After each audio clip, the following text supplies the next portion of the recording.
Welcome back to another video, my brothers. Today's video is titled 7 Things That Are Making You Miserable.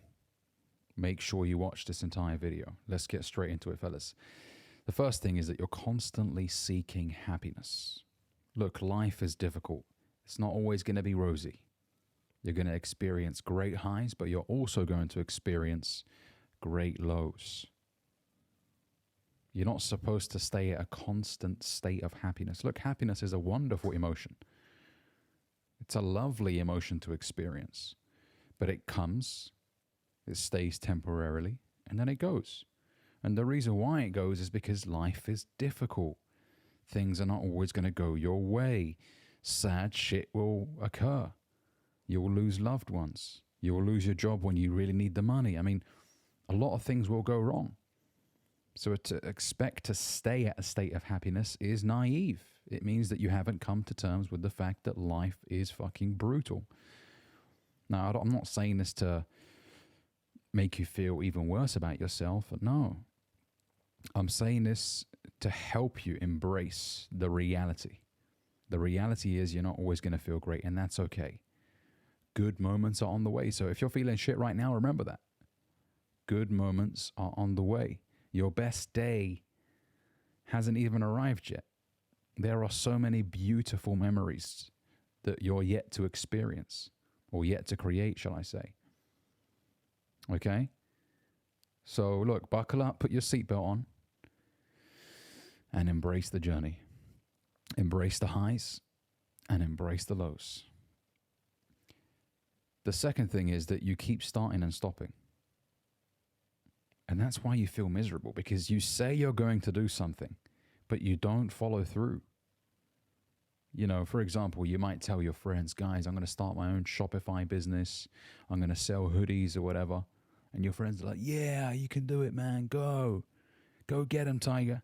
And you feel great. Maybe you set up the website, you get a fancy logo designed, but then you don't really follow through. And then months go by and maybe one of your friends brings it up again. Oh, how's the hoodie business?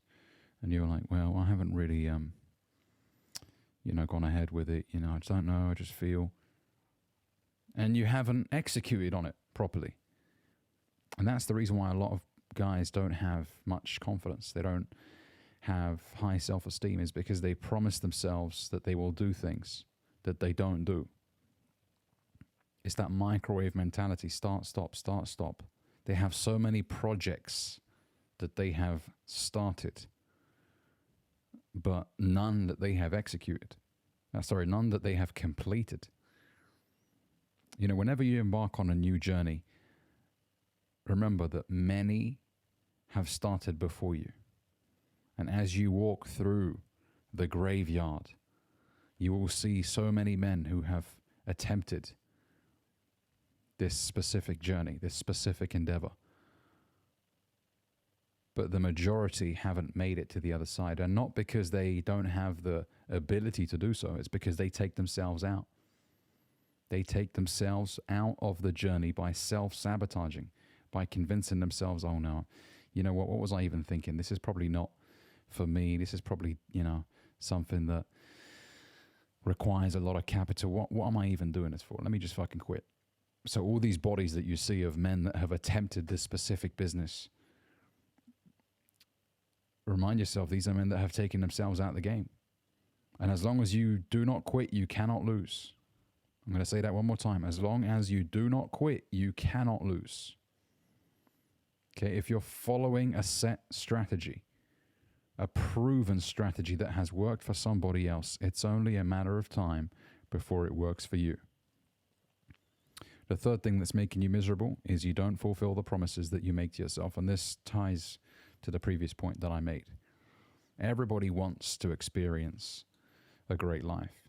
Everybody wants to live in a nice penthouse, wants to drive a supercar. But very few men ever get the privilege of experiencing such things. And look, it's not all about the money. However, very few men actually end up living the life that they set for themselves, a goal that they created. Very few men ever attain that goal. And not because they can't, as I mentioned, it's because they take themselves out. They self-sabotage. Okay? The next point is you put your woman on a pedestal, and that's why you feel like shit, because it's not a natural dynamic. When you put somebody on a pedestal, it means you're beneath them. Look, there's nothing wrong with treating your lady well, taking her out to nice places, buying her gifts. Absolutely nothing wrong with that. In fact, I encourage you to do that. But when you make a woman the center of your life, then what happens is you typically start to neglect yourself. You neglect your health and wellness. You stop going to the gym. You start eating shit. And that's why a lot of guys are ripped when they're single. They're in great shape. And the moment they get into a relationship, they start piling on the pounds. They start looking awful. Okay, and the other thing that you neglect is your purpose. Maybe, when you were single, your business was doing great. And then, you met this attractive lady. And I don't even want to blame it on the woman. It's your fault. You can't blame her for making you feel like, because look, feminine energy is very warm. It's inviting. But if you get too comfortable and you're like, no, I don't want to go to the gym, I just want to lay down with my baby and watch a movie, then you're going to get worse. So look, don't neglect yourself because you've met a beautiful woman. In fact, if anything, if you want to keep her, if you want to, provide her with more comfort when it comes to being with you long term, continue being the man that she met. Go out there and improve the way that you look physically, improve your finances, because she's going to think, wow, not only is he sexy because he works out, but also he takes care of business. So I know if the kids do come along at some point, their dad is competent. Their dad knows what he's doing. He's the real deal. Okay? So don't put your woman on a pedestal. Prioritize yourself. Put you first. When you put you first, you are giving your lady the most authentic and strongest version of yourself, which she deserves to experience. Because when you're single, you're charismatic, you're in great shape, you're making moves. She doesn't deserve to lose that guy after you get into a relationship. If anything, improve, keep improving. So she's like, wow, this guy is constantly leveling up. Wow, I'm lucky to be with him. Okay? The fifth thing that is making you miserable is that you allow disrespect. Look, there's a difference between banter, right? Having banter between friends where you all laugh at each other, and genuine disrespect. There are guys that are genuinely being disrespected on a consistent basis by their peers at work and even by their spouse. There's nothing that I cringe at more than seeing a man being shouted at in public by his woman. She's screaming at the top of her lungs, you this, you that, and he's just taking it like a little bitch. Now, I'm not saying he should react physically or anything like that. No, I'm not saying that. But it hurts to see that happen. Because this man probably had the opportunity to call her out for her BS early on, but he didn't. He just allowed it to be brushed under the carpet. Look, when you brush something under the carpet, it doesn't go away, fellas. It will magnify. If you don't address disrespect early on, you will be consistently disrespected, and the level of disrespect will grow. If people feel, oh, this guy isn't defending himself, I can just keep humiliating this bastard and he'll keep taking it, this weak bitch. So set the record straight, draw a line in the sand. I don't appreciate being spoken to this way.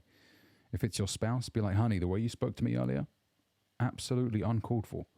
Did not like it at all, and this cannot continue. If you want to be with me, you can't talk to me like this.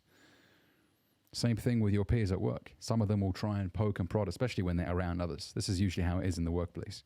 They feel powerful when they're around the team or whatever. They might say something to disrespect you. If you sit there and take it like a little bitch, you become the office clown. Everybody laughs at you. Now, look, I'm not telling you to react physically, no, but bring this person to the side and be like, hey, don't ever speak to me like that again. And look, a lot of these guys that are disrespectful, they've never been called out by anybody before.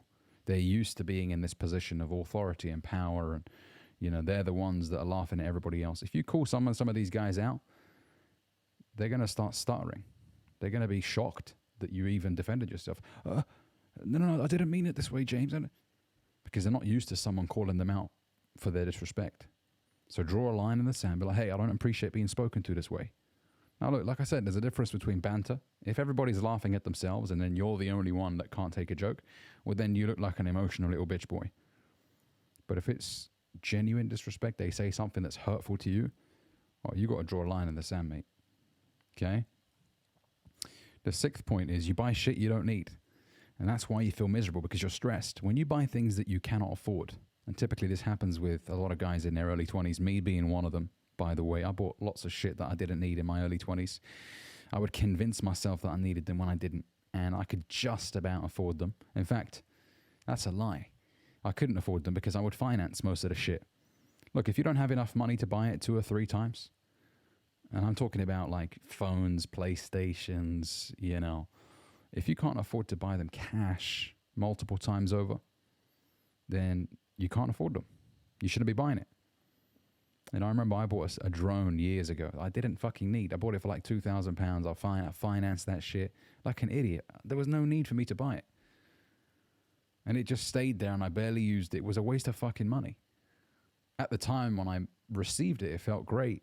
But then I was anxious. Monthly payments, this and that. And so guys, don't trouble yourself with buying materialistic items. And usually it's because we want to impress others. Believe me. After somebody glances and is like, oh, that's pretty good, they just move on with their lives and they don't care. And now you have to deal with the monthly payments, especially cars. If you're 21 and you work in a grocery store and you're financing a car for $400 a month, you're an idiot. Or $500. You're an idiot because you're working to pay off that car. That's your whole life now. If you get fired, that monthly payment is going to hover over your shoulders like a fucking demon. It ain't going to go away. And if you can't afford that monthly payment, what do? They come and take the fucking car away from you. And that's a painful thing to experience. Okay? So don't be buying shit you don't need just to impress others. My laptop is fucking overheating. It sounds like a Boeing 747 about to take off. The last thing that's making you miserable is that you don't work out. The body's not moving. You don't get up. You don't exercise. You stay still for 8-9 hours a day. It's crazy because most guys don't even walk to work. They drive to work. They get out their car, walk a few steps into the office, sit down for 9 hours, maybe going up to heat their fucking food in the microwave and then go back to their desk. And then at the end of work, they drive back home and that's about it. The average person probably does about 500-600 steps a day, which is shocking. I'm not asking you guys to work out in the gym 7 days a week, but get your fucking body moving. At least 3 times a week you should be in the gym. And if you can't afford a gym membership for whatever reason, even though most gyms are cheap nowadays, you can do push-ups and pull-ups at home and you can go for a run. There's no excuse to be out of shape. No excuse. And that's why you feel like shit, because your body isn't moving. The oxygen isn't flowing around your body.